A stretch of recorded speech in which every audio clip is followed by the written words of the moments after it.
Hey everyone, I hope you're doing really well today, and I'm just curious if you've heard of Battle Infinity, which is a fantasy sports NFT gaming platform.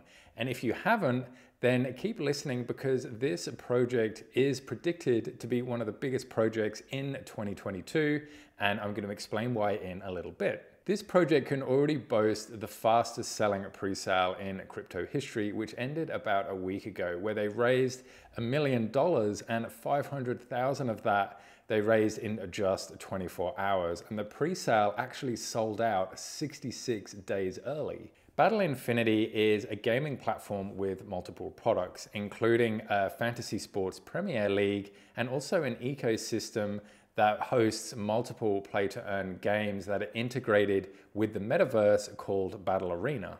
In this video, I'm going to tell you why people are excited about Battle Infinity and give you a broad overview about what this project is, how it works, the products that it offers, and how you can make money from it and be involved. The Battle Arena and the iBat Premier League are just two products that this project has. I'm going to go over them in a little bit more detail in a tick, but you can see here some of the other products they have is the Battle Swap, they have the Battle Market, Battle Games, the Battle Arena, Battle Staking, and the iBat Premier League. The biggest of these products is the iBat Premier League, which is basically a fantasy sports league. And if you're unfamiliar what fantasy sports is, it's basically where users can create a virtual team from qualifying sports such as baseball, NRL, Premier League, hockey, tennis, any of those big sports. Users choose their favorite players from any of these sports, combine them into a virtual team or a fantasy team, and then compete against other teams in order to earn rewards. If you win games or leagues or fixtures, then you are handsomely rewarded. So players that do well in real life are going to be valuable in this fantasy league because their stats in real life are reflected in the league. So basically what it is let's just take cricket, because that's a sport that I know quite well. There's probably about 20 or so really good teams out there, and you can just sort of think about new up and coming players. You can think about players that might be retiring soon or players that are getting promoted or anything like that. And then you can think, well, I think that this player is going to do well because of X, Y, and Z reason. So I'm going to include this particular batter or bowler or wicketkeeper or whoever it is in my team.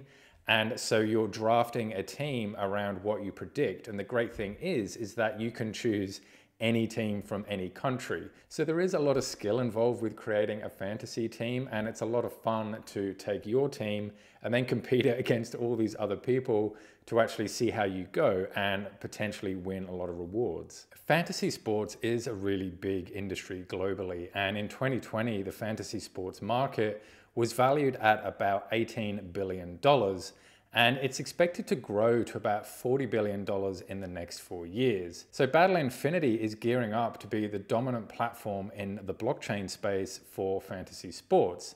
The Indian developers of Battle Infinity are targeting the likes of Dream 11 India, which is basically a regular phone app which does the same thing. It does fantasy sports, mostly Cricket League and other games. But Battle Infinity isn't just stopping at cricket, which is massive in India already. It's aiming at all the major sports globally. So from the NFL, all the way to the English Premier League. And remember that the iBat Fantasy League is just one of this protocol's products. It's certainly the flagship product, but there are a lot of other things that this project offers. So these are some of the other products, and the first one is the Battle Swap, which is basically a decentralized exchange.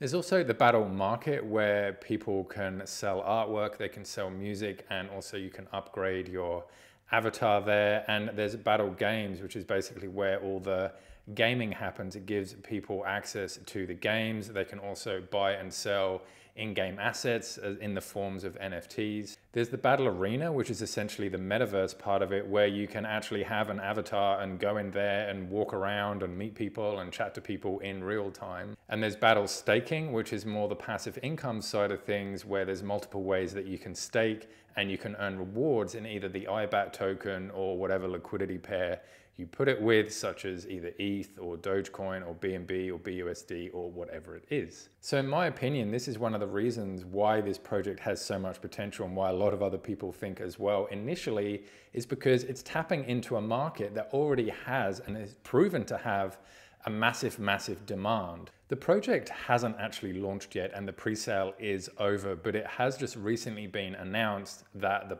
launch onto PancakeSwap is going to happen on the 17th of August at 4 p.m. UTC time. Also, the public sale price hasn't been announced yet, but if you do want to be involved with this project, then obviously this is going to be the time that you're going to want to buy. So essentially, they are still in the early stages of this project, but one of the things I really love is that they are going to launch the app on the Google Play Store and the Apple App Store, which is going to make it so much easier for onboarding people into this project. They're not going to need to know anything about NFTs or blockchain or anything like that. All they're going to do is open an app and then use it that way. So the more accessible that the devs can make it for the general public to use, I think that is really important. And I think that that is something that is lacking in a lot of the DeFi projects now. So why are people hyped about this project and thinking and predicting that it's actually going to be bigger than the sandbox?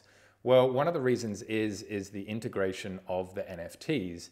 Basically, this project is allowing people to earn money for doing something they love and for doing something that they would have done anyway. And as Battle Infinity is incorporating the metaverse into its project, it's tapping into one of the most exciting technologies that is coming out. And another reason that people think that this project is going to be bigger than something like the Sandbox or Decentraland is because people don't really know what to do with the Sandbox or Decentraland. But with this, there's a very clear pathway about what you actually do. You create a fantasy sports team, and then you go and compete with other team leaders and team owners. And also this project is predicted to be big just because of where it's geographically located, which is in India, which is one of the world's leading tech hotspots. And it has also one of the biggest markets in the world around this type of technology. And so these are the reasons why the IBAT token could potentially 50x or 100x or however much x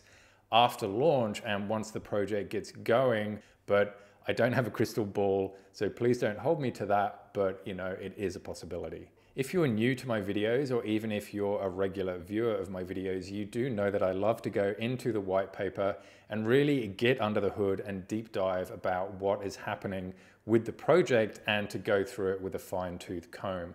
And I have done that with Battle Infinity's white paper, but I just think the scope of it is going to be too big for this video. So what I'm going to do is just sort of give you some of the highlights and some of the areas of concern which I'm going to sort of address to you.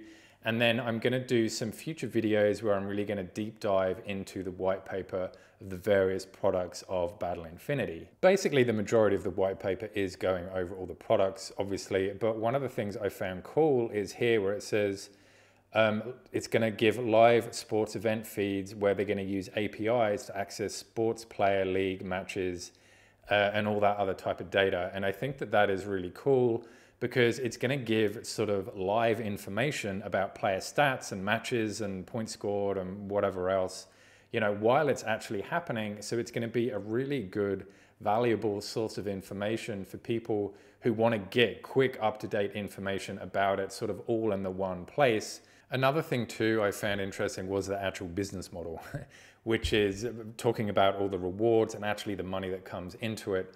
And basically you can see here, it says that all the rewards are going to be locked in the protocol until the session or the league or the fixture or the match or the game or whatever has actually finished. And then it's going to be distributed as follows, where 5% of the IBAT token is going to go to the foundation, and 95% is going to go to the prize pool, and 5% is going to go to daily tasks, which is another part of the thing. You can do daily tasks and earn an income from that. And so to be part of any of the games or the leagues, you've actually got to stake your IBAT token, and then this is how it's distributed. So you might be thinking, oh, 95% to the prize pool.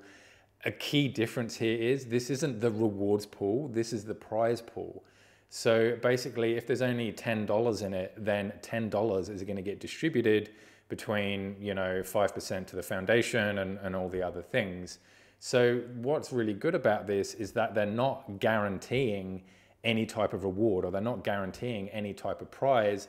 The prize pool is just however big the prize pool is. Another thing I thought was cool as well was the IBAT Battle Games, and in particular this sort of part of it down here where it says third-party game developers can launch their games on their Battle Game Store, where they can monetize them on the basis of the user metrics in the game. So basically it's a way of game developers to earn extra money. So you have to sort of pay to actually play the game anyway, and then they're going to get paid bonuses from the global stake pool, depending on the metrics of how many people are actually playing their game. So it is an incentive to get your game onto this protocol, because essentially you can get a double income from it. So obviously there are a lot of good things that are part of this project, and you can see the potential of the project. But what about the potential areas of concern? Off-chain AAA games are becoming rarer and rarer.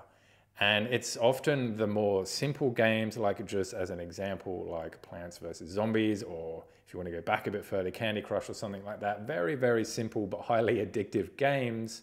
And I'm just wondering, where is the room for NFTs in little simple games like that? Another area of concern for me is their roadmap. And the reason that is just because so much is crammed into it. And it's a very, very ambitious roadmap. And I'm certainly not saying that the devs won't be able to do it at all. All I'm saying is that it's a heck of a lot of work. And I'm just curious as well, because I think the real sort of moneymaker and the flagship product for this is the IBAT Premier League. But interestingly, the IBAT Premier League is one of the last things they've got on their roadmap, and all the Battle Swap and the Battle Arena and all that type of stuff actually comes first. So I'm wondering why they are sort of prioritizing the Battle Arena for all these crypto games over one product, which they already know has a massive market, particularly in India and all over the world. And it's literally there, ready to go. But hey, these are just my opinions, and maybe the devs do have a load of announcements that they're going to be announcing soon about the games, or some of the major developments in the products that they're doing. I do know that this was a broad overview of this project, and Battle Infinity obviously has a lot of moving parts and a lot of cool products. But I'm just curious, even in this initial sort of stage, what do you think about Battle Infinity and the IBAT token and what they're thinking of doing with it, and the potential of this project, and where do you see it happening sort of in the future? Where do you see it going? I'd really, really love to know. I'm really curious. Please leave a comment. I do read all your comments, even if I can't respond to all of them. So please leave a comment, and until next time, I'll see you all in the next video. Bye.